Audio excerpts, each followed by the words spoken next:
Nesse Tá Rolando de volta às aulas do segundo semestre de 2017, nós vamos apresentar algumas opções de apoio ao estudante que você consegue obter aqui na FURB, como uma forma de ajuda de custos para a sua formação. Se você é estudante da FURB ou pretende ingressar na universidade, mas não tem condições suficientes para bancar o curso, calma que tem solução. O cadastro socioeconômico, por exemplo, é um recurso público que possibilita que os estudantes tenham acesso a bolsas destinadas especialmente ao público economicamente carente.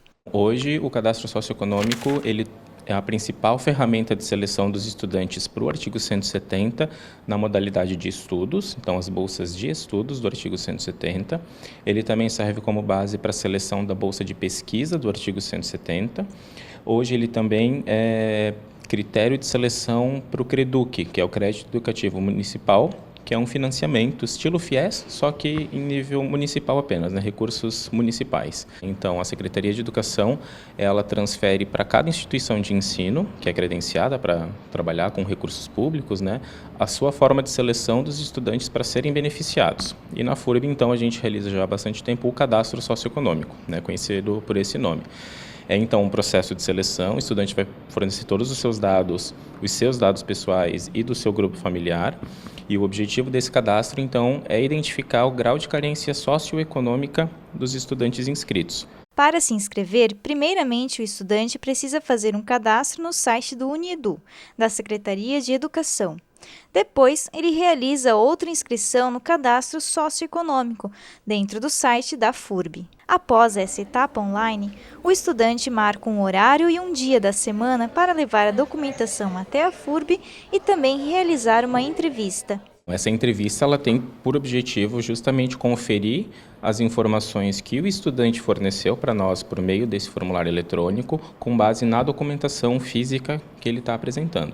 Então, todas essas informações, como o recurso é público, a FURB é uma instituição pública, tudo precisa estar documentado.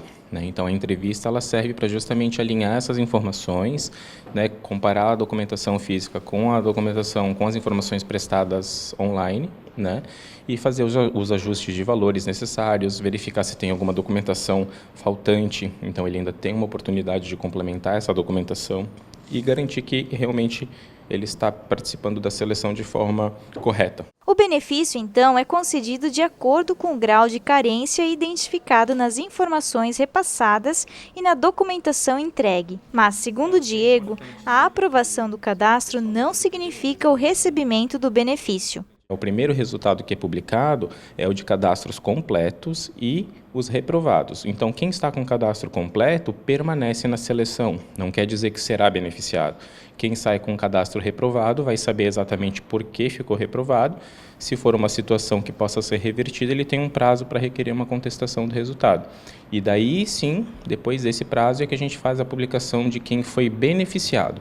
E para garantir que esteja tudo certo, Diego reforça a importância de ler o edital com bastante atenção, antes mesmo de se inscrever nos sites. A gente sabe que o nosso edital é um documento bastante denso, com bastante informação, mas tem bastante informação, inclusive resumos, quadros de resumo e tudo mais, com datas, com as etapas do cadastro, os documentos.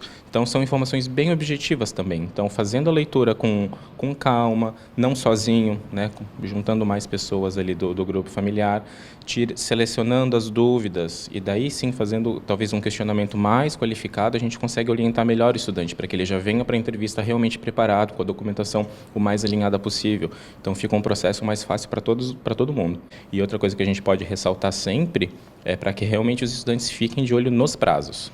Então, a gente não tem como abrir exceções, o processo ele é público, então a gente não, e os prazos nossos também são extremamente curtos, então a gente realmente é extremamente fiel aos prazos. Então, passou um dia, já passou aquela etapa e não tem como voltar atrás mesmo.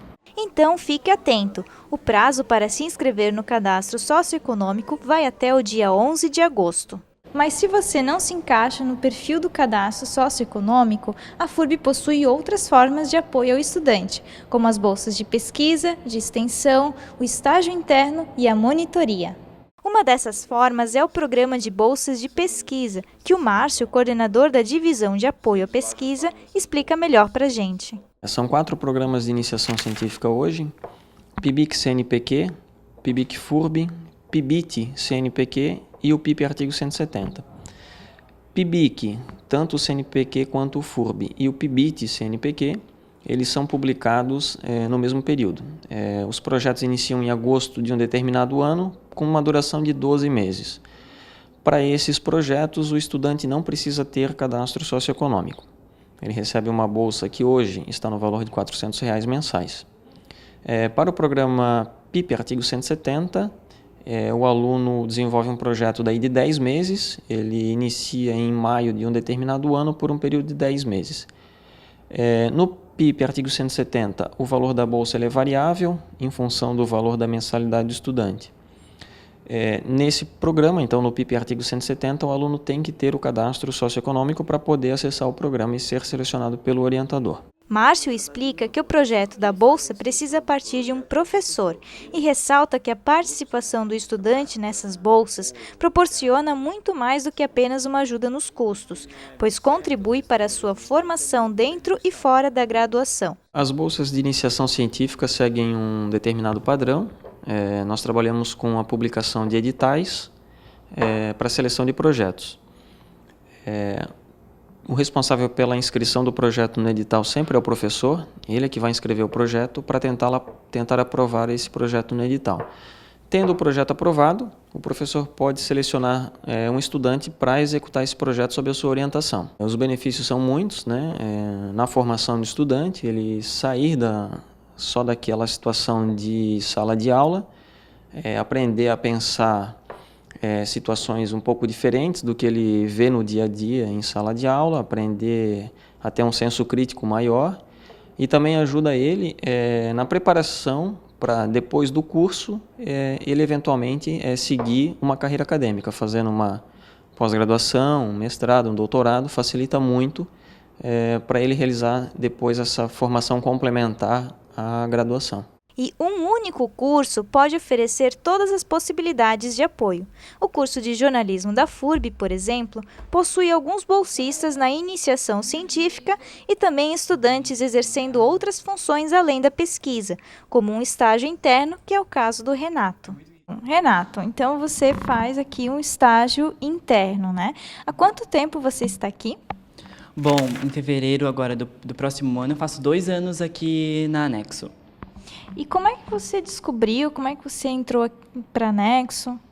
Então, eu sempre tentei bolsas e outros tipos de atividades aqui na universidade. A divisão de apoio à extensão tinha um projeto, que era a Anexo, que é a Agência de Notícias de Extensão Universitária. E assim, a coordenadora do curso ela estava procurando alguém que estivesse disposto a trabalhar aqui na FURB nesse estágio. E eu fui uma das pessoas que me prontifiquei, né? Porque eu tinha interesse em trabalhar na área e também estava precisando para continuar na graduação. Ou seja, eu faço um acompanhamento dos projetos de extensão da FURB e tento mostrar para a comunidade interna e externa o que são essas atividades, o que são esses projetos de extensão e também para mostrar o que é a extensão em si, que tipo de atividade ela faz e o que consiste dentro da academia, dentro da universidade. E como está sendo para você fazer esse estágio? O que você adquiriu de experiência? Alguma experiência boa? Então, eu gosto, adoro o meu estágio, assim, foi muito engrandecedor. De alguma maneira, eu aprendi muito. Eu aprendi muito aqui no estágio, porque eu fui vendo assim tudo que eu poderia fazer e tudo que eu conseguia lapidar aqui na atuação da Anexo. Porque antes eu trabalhava na iniciativa privada, em uma empresa que não tinha nada a ver com jornalismo, e eu já estava na graduação. Então, aqui foi a minha primeira experiência como trabalho, como alguma atividade que eu tinha que eu colocar em prática tudo que eu aprendia na sala de aula. Outra forma de remuneração dentro da FURB é a monitoria. A Júlia contou pra gente um pouco sobre a sua função de monitora do Laboratório de Jornalismo. Júlia, quanto tempo que você está aqui na monitoria? Eu fecho 2 anos no final do segundo semestre de 2017. Então, já estou no final da minha monitoria, né? Da minha bolsa, na verdade. E como você descobriu essa bolsa? Como você veio parar aqui? Então, a bolsa eu descobri por meio de um edital que foi publicado, né, no site da FURB. E depois disso fiz uma prova, né, para seleção e entreguei alguns documentos também. É um processo, né, um pouco mais burocrático. E depois disso, né, recebi a informação da seletiva, enfim. E quais que são as suas atribuições aqui no laboratório? Então, a gente cuida dos equipamentos em si, né? Como nós temos notebooks, enfim, equipamentos que precisam ter um cuidado, né? Inclusive para empréstimo, enfim, a gente tem um sistema que a gente cuida desses materiais. E, além disso, a gente também trabalha, né, na catalogação dos livros da Hemeroteca José Marques de Mello, que também está se encaminhando aí para o final e a gente quer, né, tem o intuito de terminar tudo até o final desse ano também. E em quais pontos essa monitoria tem te ajudado aqui no curso? Principalmente, né, e primeiramente financeiro, né, que eu acho que todos os acadêmicos têm esse impasse, assim, de como vou pagar a faculdade, né? Então, é muito legal e, além disso, é muito interessante também esse convívio que você tem com professores, né? Com outros acadêmicos, né? De outros cursos, enfim, essa troca de experiências é bem interessante. E outro tipo de bolsa disponível é a de extensão, que permite ao estudante trabalhar em projetos que envolvam também a comunidade fora da FURB, como é o caso do João. O primeiro passo ao pensar em acessibilidade é também compreender o desenho universal, um conceito para a promoção de acessibilidade imperceptível. Neste programa, vamos falar sobre o uso equitativo. Como bolsista de extensão do Informação e Cidadania, a nossa responsabilidade é produzir a cada semana um programa de rádio, um programete de mais ou menos 1 minuto e meio, que é veiculado em algumas emissoras de rádio aqui da cidade e do Vale do Itajaí.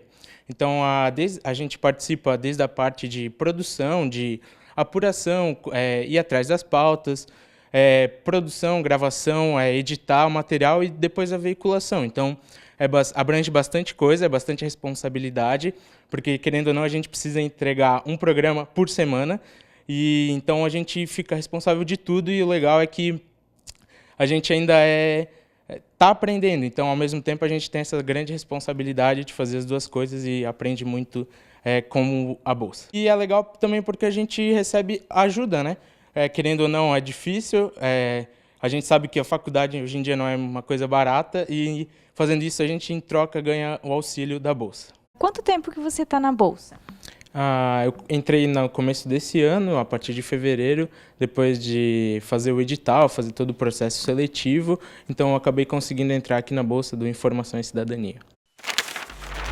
E se você ficou com alguma dúvida sobre alguma das formas de apoio ao estudante que apresentamos aqui durante o programa, você pode contatar a gente pelas nossas redes sociais ou então acessar o site da universidade. A gente volta na semana que vem. Tchau!